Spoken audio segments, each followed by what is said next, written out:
चलिए। जय हिंद साथियों, हमारे YouTube channel Vinod study point में आपका स्वागत है। आज हम पढ़ने वाले हैं जीव विज्ञान यानी बायोलॉजी, जो कि Uttar Pradesh police ALP technician और अन्य कंपटीशन एग्जामों के लिए बहुत महत्वपूर्ण होने वाला है। बायोलॉजी में यहाँ से 2 से 3 क्वेश्चन हर कंपटीशन एग्जाम में आता है। तो चलिए शुरू करते हैं। सबसे पहले देखेंगे जीव विज्ञान के जनक किसे कहा जाता है। बायोलॉजी के जनक कौन है? कौन हो जाएंगे? अरस्तु। कौन हो जाएंगे? अरस्तु। अब हम बायोलॉजी को 2 भागों में बांट के पढ़ते हैं। कौन कौन सा? एक हो जाएगा जूलॉजी। क्या? जूलॉजी। एक हो जाएगा बॉटनी। क्या हो जाएगा? बॉटनी। जूलॉजी यानी कि इसके अंतर्गत एनिमल्स यानी जंतुओं का अध्ययन किया जाता है। जैसे जंतु में ही एनिमल में मानव भी आता है। तो मानव जो है एनिमल का सबसे बुद्धिमान प्राणी होता है। क्या होता है? सबसे बुद्धिमान प्राणी। तो जिसमें जंतुओं के बारे में इसी में बंदर आ जाएंगे, शेर आ जाएंगे, भैंस आ जाएंगे, आदि आ जाएंगे। बल्कि जबकि बॉटनी में पेड़ पौधे पादप का अध्ययन किया जाता है। किसका? पादप का। इसमें किसका किया जाता है? एनिमल। ठीक। सबसे बड़ी पहचान होती है कि जूलॉजी और बॉटनी में कौन कौन आएंगे। ये कैसी गति करेंगे? बॉटनी में पादप जो है ये स्थानबद्ध गति करेंगे। कैसी? स्थानबद्ध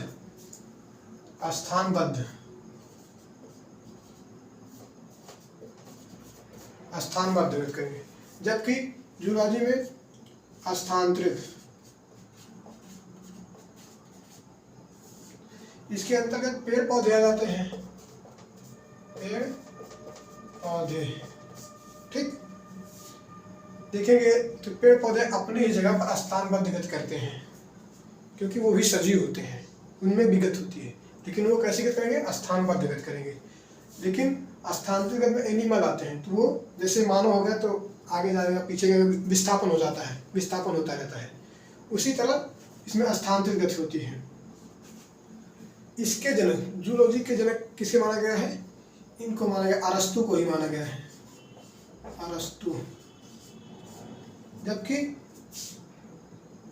बॉटनी के जनक माने गए हैं थियोफ्रेटस। कौन?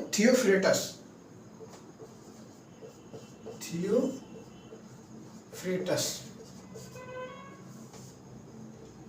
मानव हुआ या पेड़ पौधे हुए, किसी भी प्रकार के जंतु सब कोशिका से बने हुए। किससे? कोशिका से।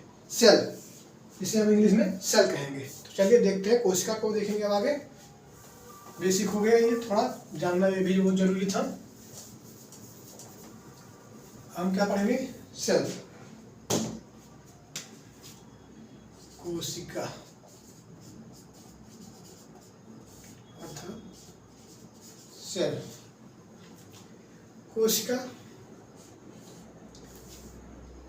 कोशिका जो है ये जीवन की सबसे छोटी मूलभूत इकाई है, ना कि अंग नहीं है। अंग कहेंगे तो गलत हो जाएगा। तो बहुत से टीचर इसको अंग पढ़ाते हैं, लेकिन अंग नहीं होगा। कोशिका की सबसे छोटी, जीवन की सबसे छोटी मूलभूत इकाई है, क्योंकि इसके अंदर भी कई छोटे छोटे अंग पाए जाते हैं। तो क्या है? जीवन की सबसे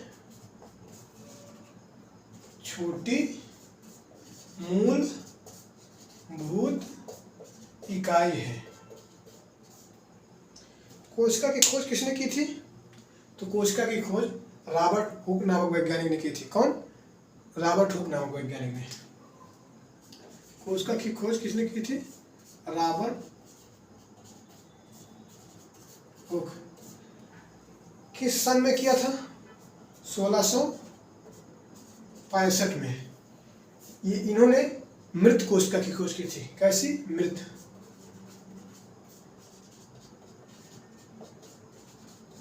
कोशिका की खोज। कैसी खोज की थी इन्होंने? मृत कोशिका की खोज की थी। उसके बाद आए एंटोनी ल्यूवेनहॉक, जिन्होंने जीवित कोशिका की खोज की थी। कौन? एंटोनी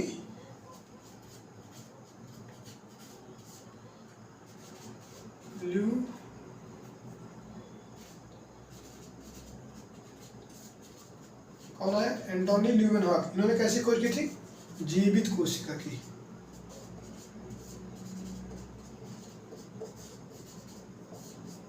कैसी खोज की है? जीवित कोशिका की। उसके बाद स्लाइडर और स्वान नामक वैज्ञानिक ने सिद्धांत दिया था, कोशिका का सिद्धांत दिया था। कौन दिया था सिद्धांत? कोशिका का सिद्धांत कौन दिया था? कोशिका का सिद्धांत। कोशिका का सिद्धांत किसने दिया था? स्लाइडर और स्वान नामक वैज्ञानिक। स्लाइडन एवं स्वान। कौन? स्लाइडन एवं स्वान नामक वैज्ञानिक ने। एक वैज्ञानिक थे जो कि जूलॉजी से आते थे, दूसरे वैज्ञानिक स्वान जो थे ये बॉटनी से आते थे। ठीक, इन्होंने क्या कहा था? इन्होंने कहा था कि जब किसी जंतु या पेड़ पौधे की कोशिकाएं मर जाती हैं, क्या? कोशिकाएं मर जाती हैं, जैसे यहाँ की कोशिका मर गई तो बगल में जो रहेंगी कोशिका उसकी सहायता कर कर दूसरी कोशिका वहाँ बना देती हैं, नई कोशिका बन जाती है। तो इन्होंने यही कहा था स्लाइडर एवं स्वान नामक वैज्ञानिक जो थे। उसके बाद अब देखेंगे सबसे छोटी कोशिका, सबसे बड़ी कोशिका कौन कौन सी है, तो देखते हैं।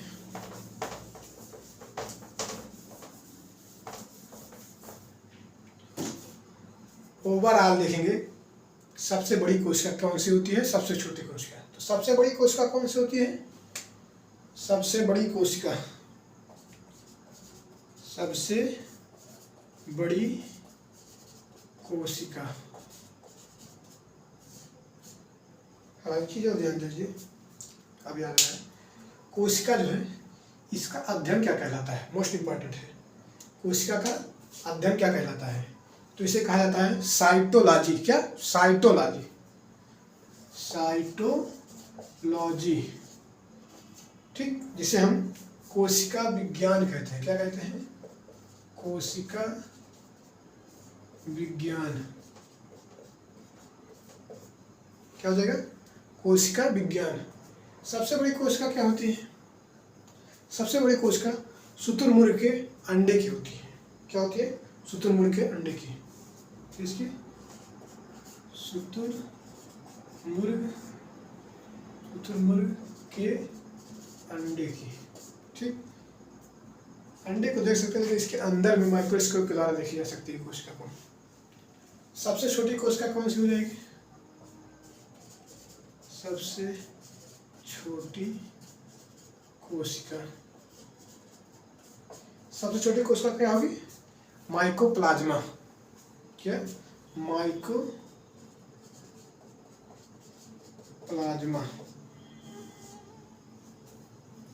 सबसे छोटी हो गई, सबसे बड़ी हो गई कोशिका। सबसे लंबी कोशिका किसकी होती है? सबसे लंबी,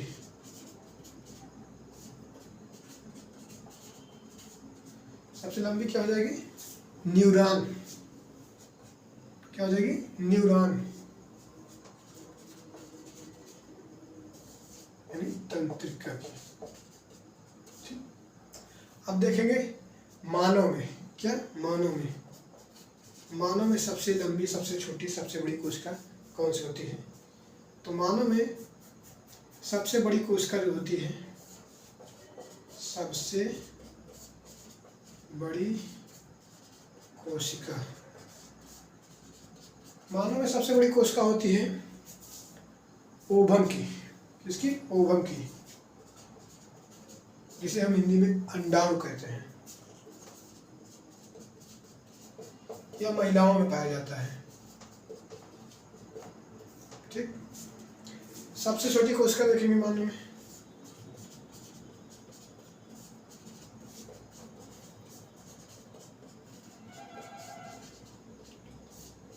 सबसे छोटी कोशिका होती है स्पर्म की। किसकी? स्पर्म की, अर्थात शुक्राणु या मेल में पाया जाता है। किसमें? मेल में। देखेंगे कोशिका का विभाजन। क्या? कोशिका का विभाजन कहाँ बहुत तेजी से होता है और कहाँ कोशिका का विभाजन ना के बराबर होता है। चलिए थोड़ा ऊपर देखेंगे।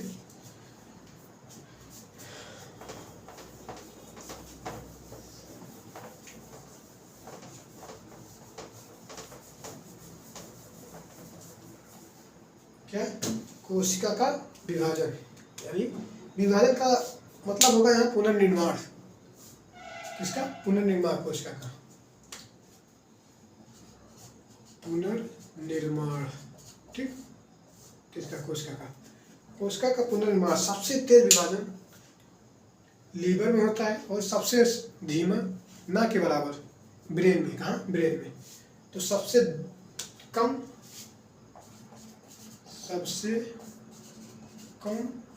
विभाजन या पुनर्निर्माण कहाँ हो जाएगा? ब्रेन में।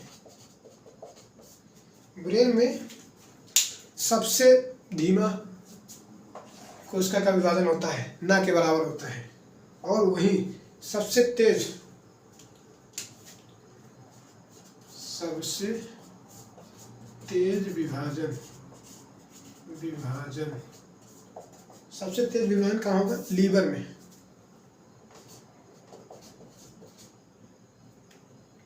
कहाँ होगा? लीवर में। यानी हिंदी में इसे यकृत कहते हैं। क्या कहते हैं? इसे यकृत कहते हैं। सबसे तेज विभाजन लीवर में है। लीवर किधर पाया जाता है? या दाहिने साइड, पेट में दाहिने साइड।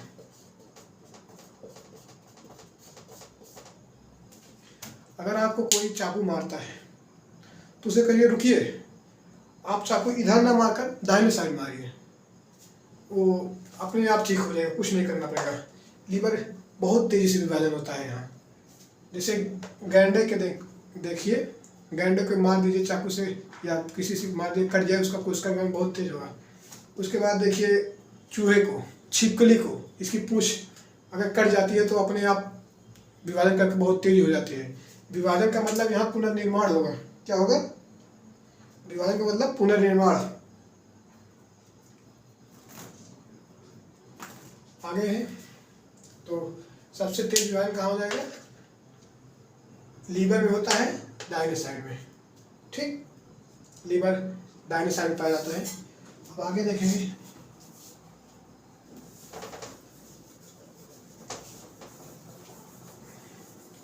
आगे देखेंगे कोशिका कैसे बनी हुई है, इसके कुछ कार्य भी देखेंगे। तो ये कोशिका झिल्ली होती है। क्या होती है? कोशिका झिल्ली। कोशिका झिल्ली जो है इसे हम इंग्लिश में सेल मेम्ब्रेन कहते हैं। मेम्ब्रेन, हिंदी में से कोशिका झिल्ली। क्या हो जाएगा? कोशिका झिल्ली। यह किसकी बनी होती है? यह प्रोटीन की बनी होती है। किसकी? प्रोटीन की। अब इसके अंदर कई तरह के पाए जाते हैं जो कि कोशिका को प्रोत्साहित करते रहते हैं। तो इसके अंदर में पाया जाएगा माइटोकॉन्ड्रिया। पहले देखेंगे माइटोकॉन्ड्रिया।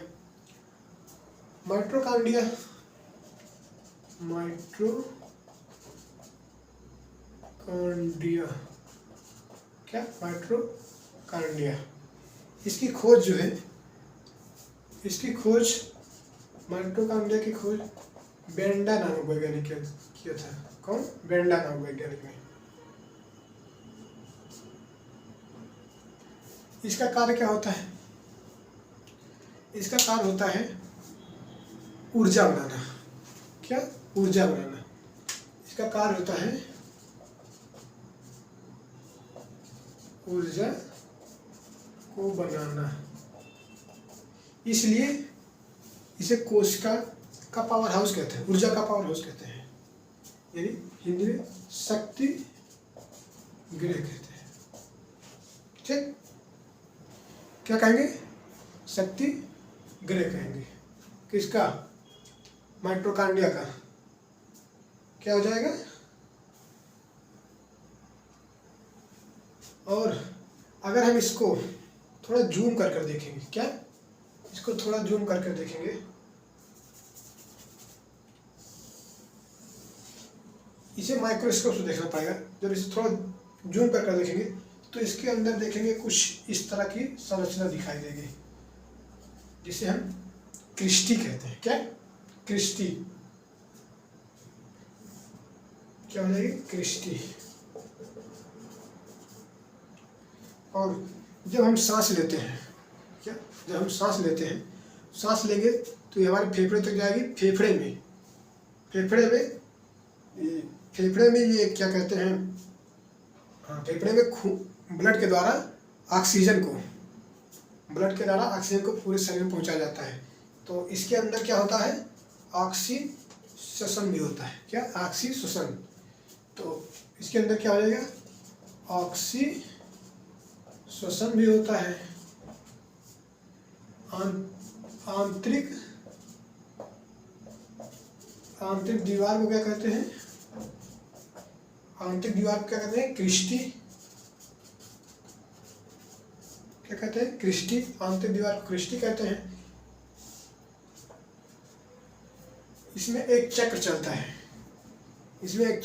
जिसे क्रेब्स चक्र कहते हैं। क्या कहते हैं? क्रेब्स चक्र। क्रेब्स चक्र, इसकी खोज किसने की थी? तो क्रेब्स नाम वैज्ञानिक ने इसकी खोज की थी। ठीक, आगे देखेंगे। इसके दौरान, इस चक्र के दौरान चलने पर 38 एटीपी बनता है। क्या? 38 एटीपी।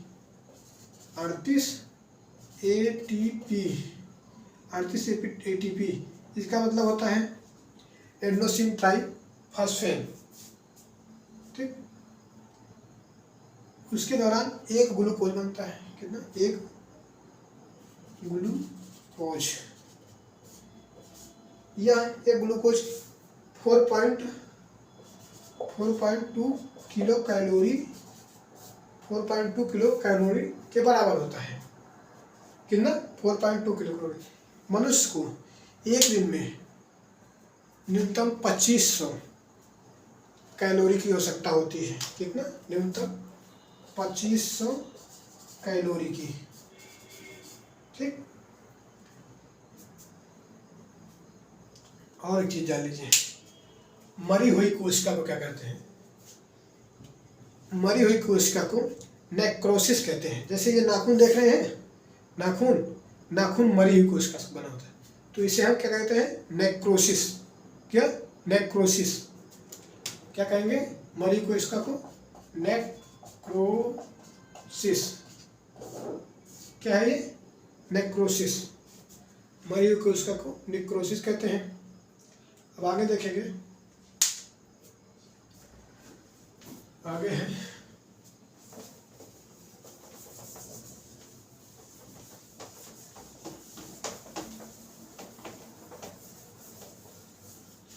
आगे हमारा दूसरा आता है गोल्गी बॉडी। गोल्गी बॉडी की खोज किसने की थी? कैमिलो गोल्गी नाम वैज्ञानिक ने। इसका काम क्या होता है? गोल्गी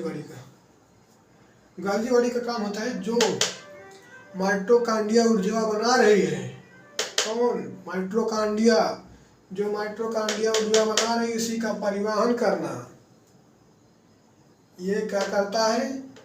जो माइटोकॉन्ड्रिया ऊर्जा बना रही है मनुष्य के शरीर में, पूरे शरीर में, इसका परिवहन करता है। ये लेकर जाता है, देता है। जैसे हम पढ़ा रहे हैं, बता रहे हैं, तो हमें सबसे ज़्यादा ऊर्जा की आवश्यकता कहाँ है?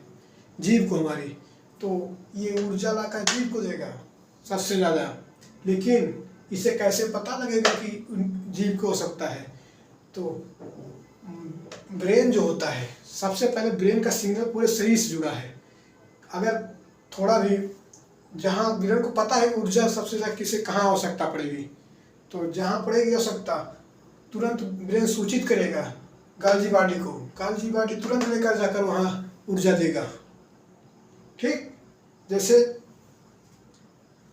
कई आदमी खाए नहीं और उसे पता लगता है चक्कर आने लगता है, जब ऊर्जा में नहीं पाएगा तो चक्कर आएगा ही, जब ऊर्जा नहीं मिलेगा तो चक्कर आएगा ही।